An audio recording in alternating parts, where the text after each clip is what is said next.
Дневник на Канал Плюс телевизија, добро вечер. Следуваат настаните кои го одбележа овој априлски ден.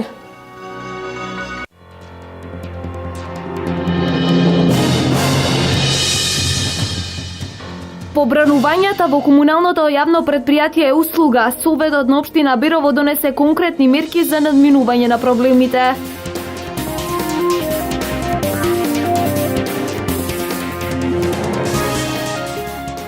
Со максимален капацитет акумулацијата Калиманци ќе има вода за наводнување преку целото лето.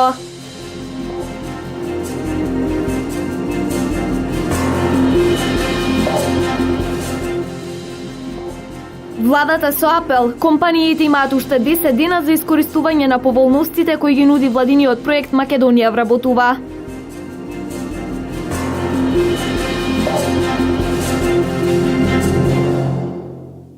Компаниите имаат уште 10 дена за искористување на поволностите кои ги нуди владиниот проект Македонија вработува, со кои работодавците се ослободуваат трајно или пак во одреден временски период од плаќање на социјални придонеси и персонален данок на доход за вработување на 5 категории на работници: млади до 35 години, лице на возраст од 35 до 50 години, лице над 50 години, лице над 58 години и лица од социјално ранливи категории. Проектот Македонија вработува дава исклучително позитивни резултати, го користат и малите и средните и големите компании, се вработуваат лица во сите градови во Република Македонија кои што имаат различен степен на образование и се од различна возраст. Апелираме работодавците да ги искористат придобивките и можностите кои што ги обезбедува владата со поднесување на апликација до Агенцијата за вработување заклучно со 14 април оваа година и на тој начин да обезбедат заштеди на трошоците во висина до 37% за ангажирање на нови работници, тие средства да ги искористат за нов развој на своето предпријатие, а истовремено да придонесат и во реализацијата на стратешката цел на владата, тоа е зголемување на вработеноста во Република Македонија. Продолжуваме со останатите содржини од истокот. По штрајкот на вработените во Беровското јавно комунално предпријатие услуга, членовите на Советот на општината до доцна синоќа расправаа на вонредна седница. Во телефонска изјава за Канал Плюс телевизија, градоначалникот Наџински истакна дека се донесени 3 заклучоци за решавање на проблемот со неисплатените плати. 2 од нив зависат од членовите на управниот одбор на комуналното предпријатие. Проблемот со неисплатените плати на вработените во јавното комунално предпријатие и услуги во општина Берово беше единствената точка на дневниот ред на синокешната вонредна седница. Со цел одржување на предпријатието, донесени се 3 заклучоци, од кои првиот е ребаланс на буџетот на општината, итно да се субвенционираат загубите на комуналното предпријатие, односно да се доделат плати на вработените за нормално работење. За овој заклучок стои лично градоначалникот Драги Наџински. Втор заклучок има донесено да се задолжи управниот одбор на јавното комунално предпријатие и услуга Берово да ја усвои завршната сметка на предпријатието и да изготви одлука за покривање на загубите на предпријатието. Значи, од тоа се гледа дека од вториот заклучок дека неколку пати управниот одбор не сакал да ја донесе завршната сметка на јавното предпријатие. Се гледа дека тоа е очигледна обструкција на управниот одбор кој е делегиран од страна на Советот на општина Берово, кој пак совет го сочинуваат мнозинството на Социјалдемократскиот сојуз. И третиот заклучок е да се задолжи повторно управниот одбор на јавното комунално предпријатие услуга Берово да ги пречистат старите и да донесат нови одлуки за покачување на цените врз основа на претходно направени анализи, бидејќи претходните одлуки се стари, тоест од 2013 година. Наџински истакна дека со овие 3 заклучоци има надеж да се решат проблемите на Беровското комунално предпријатие. До наредната седница се останува во рацете на членовите на управниот одбор на предпријатието, додаде Наџински, очекувајќи дека во најскоро време ќе имаат состанок, пошто ќе се изврши координација во врска со ребалансот на буџетот. Кога сватија дека тие се основачи на јавното комунално предпријатие, кога сватија дека тие делегираат членови во органите на управувањето на јавното комунално предпријатие, и кога сватија дека одговорноста е нивна за да овозможат со донесување на одлуки одржливост и укинување на диспаритетот на цените во јавното комунално претпријатие, мислам дека ќе ја напуштат политиката која ја водат на деструкција, на кочење на работите и ќе почнат да размислуваат позитивно за да може да се изнајде решение. Во врска со штрајкот, Наџински додаде дека вработените и покрај тоа обврзани се да ги вршат основните дејности, исфрлање на сметот и обезбедување квалитетна вода за пиење. Одржана 44-та редовна седница на Советот на општина Кочани. Точката за евентуално спроведување на ревизија на финансиското работење на дел од училиштата предизвика најголем интерес и дискусија кај советниците. Најголем интерес на денешната 44-та редовна седница на Советот на општина Кочани предизвика точката за донесување решение за запирање на ангажирање на приватна ревизорска куќа со цел да прави ревизија за финансиското работење на две основни и едно средно училиште во Кочани. Ваквата одлука беше донесена на седницата одржана на 14 март 2016 година. Го побарав предлогот за ревизија на овие институции. Зошто баш на овие? Затоа што двете основни училишта имат долг поголем од 5 милиони денари, а средното училиште има долг повеќе од 27 милиони и 700 илјади денари. Веднаш по донесувањето на заклучокот за спроведување ревизија, градоначалникот Димитровски го запре објавувањето на заклучокот на Советот на општина Кочани и во врска со оваа точка која што беше прифатена на денешната седница, одговори дека во Законот за локална самоуправа не е предвидено ревизија на установи кои се под општината да ги спроведуваат приватни ревизорски куќи, туку општината си има своји овластени ревизори или тоа може да го спроведе Државниот завод за ревизија. Вториот момент е дека се од понудите кои што се обезбедени од приватни ревизорски куќи се бара многу големи износи кои што надминуваат некаде околу 1,5 милион денари за трите училишта, што е дополнителен товар за училиштата. Димитровски додаде дека во тековната 2016 година не се предвидени толкави средства во буџетот на општината во ставката образование. Останатите точки на седницата на Советот поминаа мирно без поголеми дискусии. Беа прифатени од страна на советниците. Мерката за самовработување со грант го започнува вториот циклус. Оваа мерка им нуди можности на сите невработени лица со акцент на младите невработени лица да преземат чекор и да ги искористат собствените капацитети и способности за самовработување. Целта е граѓаните да отворат собствен бизнис и да не бидат зависни од државата туку од самите себе. Започнува вториот циклус од мерката самовработување со грант. Програмата која е дел од оперативниот план за услуги на пазарот на труд и активни програми и мерки за вработување за оваа година е предвидена да им ги отвори сите можности на невработените лица со акцент на младите невработени. Дополнително 400 бизнес идеи ќе ги финансираме со 3, односно 5000 евра доколку се иновативни или одржливи економски бизнеси и ќе дадеме можност и на младите и на сите оние што се невработени можност да пред се добијат обука за бизнес, значи која трае 4 до 5 дена зависно од напредноста на групата и на крајот да би ги финансираме со средства од 3 до 5000 евра за набавка на опрема и репроматеријали. Целта е граѓаните да отворат собствен бизнис и да не бидат зависни од државата, туку од самите себе, односно да ги реализираат своите идеи.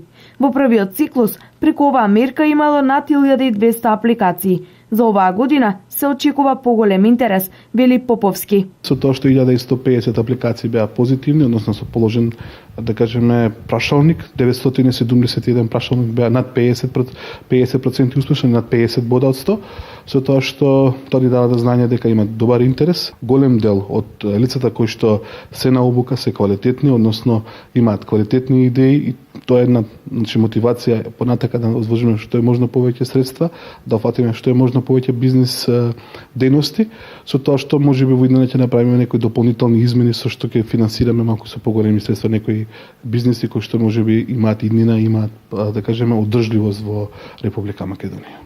Од источниот регион пак во Штип и Кочани имало најголем интерес за мерката самовработување со грантови за отворање на сопствени бизниси. Некаде над 40 лица во Штип аплицирале за оваа мерка, за разлика од претходните години, кога имало помал интерес. Минатата година со оваа мерка самовработување во овој град биле отворени 27 бизниси кои успешно работат.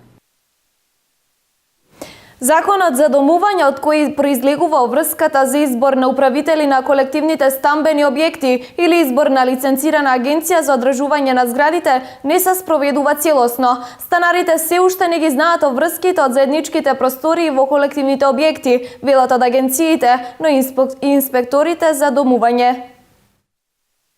4 години како на сила е законот за домување, кој меѓу другото ги обврзува станарите во стамбените колективни згради да изберат дали со стамбената зграда ќе управува заедница на сопственици со управител или пак управувањето ќе го доверат на лиценцирани фирми за оваа дејност. Во Штип има над 400 колективни стамбени објекти, а обврската за избор на управители или ангажирање на лиценцирана компанија ја имаат исполнето околу половина од стамбените згради. Станарите се уште не ги сваќаат до крај нивните права и обврски кои ги имаат околу заедничките простории во колективните стамбени објекти.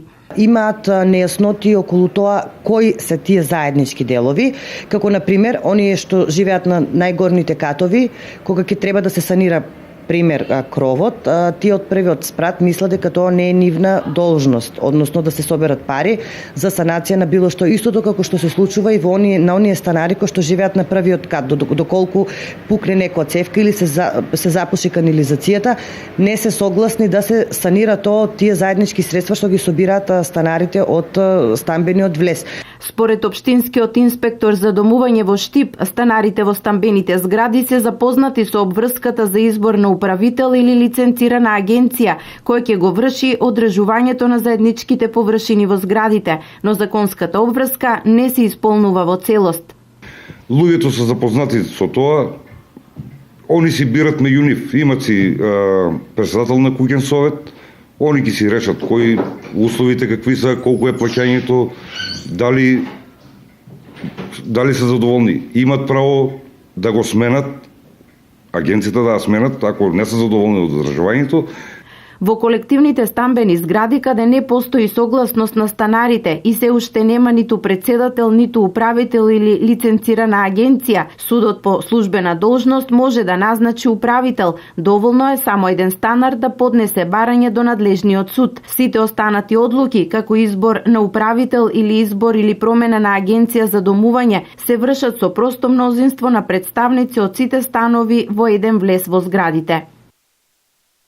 Започна реконструкцијата на дел од водоводната линија на улицата Велко Влахович во Делчево. Се заменуваат старите азбестни цевки со нови полиетилински. По завршување на водоводната линија ќе следува и реконструкција, поставување на нов асфалт на дел од оваа улица. Општина Делчево ја започна реконструкцијата на водоводната линија која се протега на дел од улицата Велко Влахович во населбата Милково брдо. Екипи од јавното комунално претпријатие Брегалница активно работат на замена на старите дотраени и видно оштетени азбестни цевки.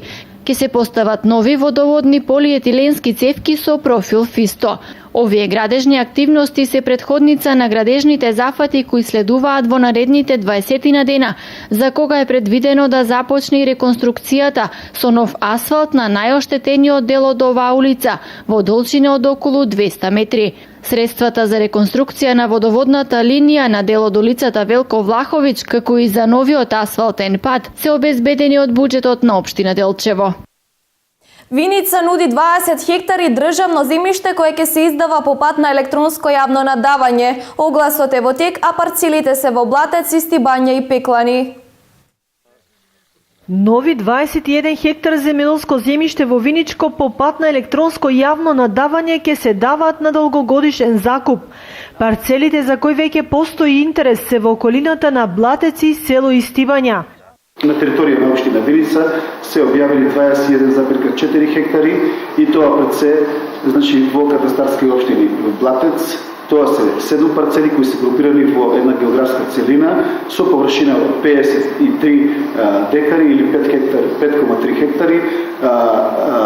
Место викано Кадинофрид, друга парцела имаме Коелево, која е со површина од 6,5 хектари. Исто така во Као Пекляни, место викано Спас, 4 хектари, тоа е во близина на свинјарската фарма, и во катастарска општина Истибања, место викано Слатина, имаме објавено 5,5 хектари, значи за издавање под закуп на државно земјоделско земјиште. Во Виница во моментот се обработуваат преку 400 хектари државно земјиште на кое се одгледуваат претежно лозови и обошни насади, а новиот оглас ќе биде за следниве намени: за производство на долгогодишни култури, за одгледување на земјоделски култури, за маслинарници, за рибници, за спортско-рекреативни активности. Јавното надавање за новите парцели ќе биде 60 дена по објавувањето на огласот, а почетната цена по хектар земјоделско земјиште е од 30 до 120 евра во зависност од класата на земјиштето. Акумулацијата Калиманци со максимален капацитет ќе има вода за наводнување преку целото лето. Во акумулацијата Калиманци досега имало акумулирана 113 милиони метри кубни вода, што представува доволна количина вода за целата наводнителна сезона. Целокупната каналска и дистрибутивна мрежа од хидросистемот Брегалница е подготвена за испорака на водата до крајните корисници. За полињата во атарот на Кочанско Оризари вода ќе биде пуштена на 7 април Благовец, зашто ќе бидат користени водите од Оризарска и Кочанска река, изјави Гоцев, директорот на водостопанство Брегалница од Кочани. Според планот, водостопанство Брегалница ќе наводнува 9000 хектари, од кои најмногу 500 хектари се под ориз, а останатите површени под останатите земјоделски култури. Инаку представници на водостопанство во наредните 3 дена ќе имаат средби во населените места Прибачево, Кучичино, Истибања, Јакимово и Виница. Земјоделците продолжуваат со склучувањето на договорите за користење вода за наводнување од хидросистемот Брегалница. А паралелно со овие активности ги подготвуваат и нивите за сејдба и прифаќањето на водата од системот. За потребите на градот, јавното предпријатие Исар Штип набави 100 нови контейнери кои ќе бидат поставени во централното градско подрачје и во оние населби каде има стари и дотрајани контейнери. Освен набавка на контейнери, во тек и набавка на канти за потребите на домакинствата. Јавното предпријатие Исар потпиша договор за набавка на 100 нови контейнери со зафатни на 1,1 кубни метри. Почетната цена на контейнерите беше 15.000 денари, а јавното предпријатие истите ги набави по цена од 7.400 денари. Овие контейнери ќе бидат поставени претежно во централното градско подрачје, каде што има потреба од контейнери, да се зголеми бројот на контейнерите, а исто така и што ги има оштетените да ги смениме. Со цел за нашите граѓани сметот кај што треба да го фрлаат, да биде фрлен уредно, значи да биде фрлен внатре во контейнерите и да има што помалку смет по улиците во градот, поготово во централното градско подрачје. Ова е втора набавка на контейнери, а во тек и набавка на канти за потребите на домаќинствата. А сега сме во фаза веќе на набавка и на нови контейнери, мали за домаќинствата. И сакам да најавам дека за домаќинствата ќе понудиме по 2 контейнери на едно семејство. Едниот контейнер ќе се го плаќа семејството, другиот контейнер ќе биде на трошок на јавното предпријатие Исар. Меѓутоа овие контейнери ќе бидат со 2 бои, пример зелена и жолта. Во зелената боја ќе се фрла органскиот отпад, во жолтата боја граѓаните ќе може да го селектираат отпад, да фрлаат пластика, да фрлаат сето она што може да го ние употребиме, а со само тој граѓаните имаат одреден бенефит. Акцијата на јавното предпријатие Исар за собирање на пластичен отпад се уште е во тек. Граѓаните и фирмите собраниот отпад секојдневно може да го носат во јавното предпријатие. Оној граѓанин или фирма кој до 22 овој месец ќе донесе најмногу пластичен отпад, ќе биде наградени со LCD телевизор.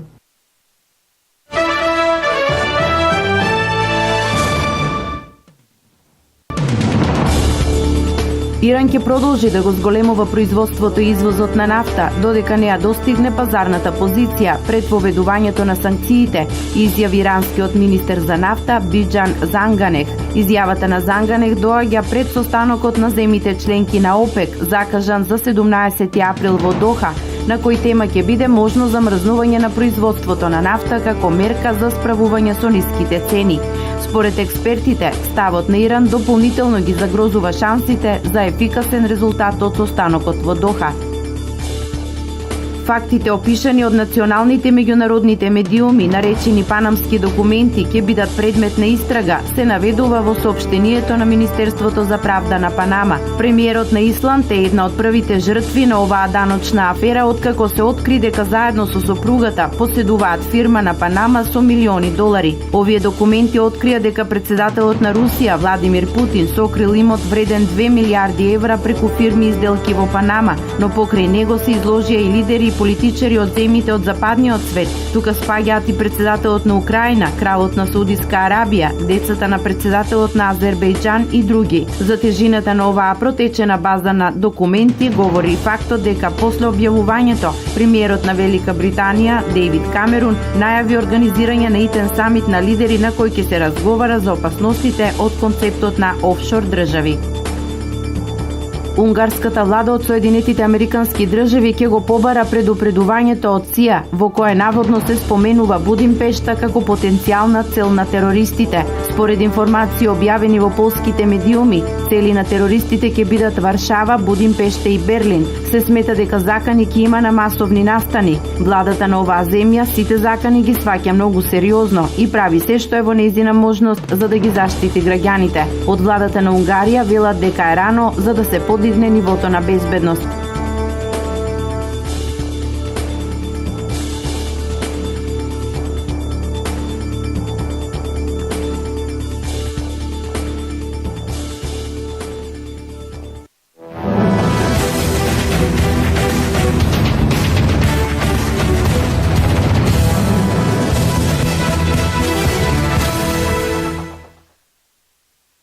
Расплетот во фудбалската лига на шампиони започнува денес, кога во првите четвртфинални надпревари ќе играат Барселона и Атлетико Мадрид и Баерн Мюнхен, Бенфика, а утре ќе се соочат Волфсбург и Реал Мадрид, односно ПСЖ и Манчестер Сити.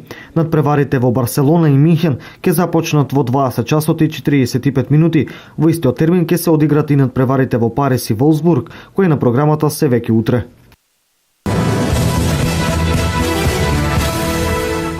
Ракометниот клуб Делчево стигна до нова победа во Вардар Јуниор лигата. Во генерацијата 2000-2001 тие одиграа меч со ракометниот клуб Филип Вардар, при што поуспешни беа делчевчанки кои славеа со резултат 20-14. Решавачкиот чекор кон победата делчевчанки го направија кога при нерешени 13-13 три пати поред погодуваа за повторно да ја вратат разликата од првиот дел 16-13. До крајот на овој надпревар екипата од Делчево само ја зголеми предноста, додека екипата на Филип Вардар немаше сили за нов пресврт.